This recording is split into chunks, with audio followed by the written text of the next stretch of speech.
అటు బోనాలు ఇటు విమర్శల బాణాలతో వరంగల్ గరంగరంగా మారింది. లాస్ట్ మినిట్ లో ఓరుగల్లు భద్రకాళి బోనాలు వాయిదా పడడంతో కథలో న్యూ ట్విస్ట్ చోటు చేసుకుంది.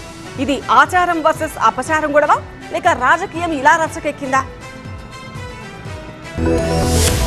ఓరుగల్లు ఇలవైల్పు భద్రకాళి అమ్మవారి దేవస్థానంలో బోనాల వేడుక వివాదాస్పదంగా మారింది. హైదరాబాద్ లాల్ దర్వాజా మహంకాళి ఆలయం తరపున ఈ నెల 22న మంత్రి కొండా సురేఖ భద్రకాళికి బంగారు బోనం సమర్పిస్తామన్నారు. గ్రామ దేవతలకు సమర్పించే బోనాలను శక్తి స్వరూపిణిగా కొలిచే భద్రకాళి అమ్మవారికి నిర్వహించాలనే దేవాదాయ శాఖ నిర్ణయంపై విమర్శలొచ్చాయి. బోనాల సంప్రదాయాల్లో భాగంగా చేపట్టే మద్యం, మాంసాహారం లాంటివి ఇక్కడెలా నిర్వహిస్తారనే ప్రశ్నలు వినిపించాయి. దీంతో చివరి నిమిషంలో వరంగల్ భద్రకాళి అమ్మవారి బోనాలు తాత్కాలికంగా వాయిదా వేశామని దేవాదాయ శాఖ మంత్రి కొండా సురేఖ ప్రకటించారు. రాజకీయ విభేదాలతో ఇబ్బందులు పెడతారని, అసాంఘిక శక్తులను ప్రేరేపించి గొడవలు సృష్టిస్తారన్న అనుమానంతో బోనాలు వాయిదా వేశామని మంత్రి ఓ ప్రకటనలో తెలిపారు. అంతకు ముందు ఈ వివాదం చాలా మలుపులు తిరిగింది. 1000 ఏళ్లకు పైగా చరిత్ర ఉన్న భద్రకాళి ఆలయంలో ఎన్నడూ లేని ఆచారాలు ఇప్పుడెందుకని పండితులు, భక్తులు, స్థానికులు ప్రశ్నించారు. భద్రకాళి ఆలయంలో మద్యం వినియోగం, జంతుబలి నిషేధం.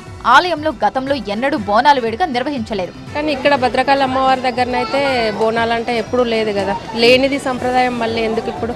ఫస్ట్ నుంచి ఎట్లా ఉందో అట్లనే చేయాలి, కానీ మళ్ళీ ఇది కొత్తగానైతే చేయకూడదు కదా. భద్రకాళి అమ్మవారికి అయితే కొన్ని కొయ్యారు కదా, కుదరదు కదా. ఎవరితో చర్చించి నిర్ణయం తీసుకున్నారని స్థానిక ఎమ్మెల్యే నాయిని రాజేందర్ రెడ్డి ఆగ్రహం వ్యక్తం చేశారు. ఇష్టారీతన నిర్ణయాలు ఏంటన్న ఆయన బోనాల పేరుతో ఆలయాన్ని అపవిత్రం చేస్తున్నారని మండిపడ్డారు. పరోక్షంగా మంత్రి కొండా సురేఖపై విమర్శల బాణాలు సంధించారు. బోనాలు అన్నప్పుడు చాలా మంది తాగి వస్తారు, అది సాంప్రదాయం అక్కడ. అందులో భాగంగా రేపు వచ్చినప్పుడు ఇక్కడికి కూడా ఆ విధంగా వచ్చేది అది అపవిత్రం అవుతుంది అనే ఒక ఆలోచనతోటి కొన్ని జంతువులది బలి జరుగుతుంటుంది. జంతువు బలి ఇట్లా ఆ జంతువుల బలి కోళ్ళు, గొర్రెలు ఇక్కడ విరుద్ధం అది. అదేవిధంగా అక్కడి నుంచి వచ్చినప్పుడు జనరల్గా అక్కడ బోనాలు తీసుకొని వచ్చినప్పుడు మందు ఇట్లా తాగి వస్తుంటారు. అటు భక్తుల ఆగ్రహం, ఇటు ఎమ్మెల్యే ఫైర్ అవ్వడంతో బోనాలను తాత్కాలికంగా వాయిదా వేశారు మంత్రి కొండా సురేఖ. ఈ గొడవ తాత్కాలికంగా సద్దుమడిగినప్పటికీ భవిష్యత్తులో ఎటు దారి తీస్తుందో చూడాలి.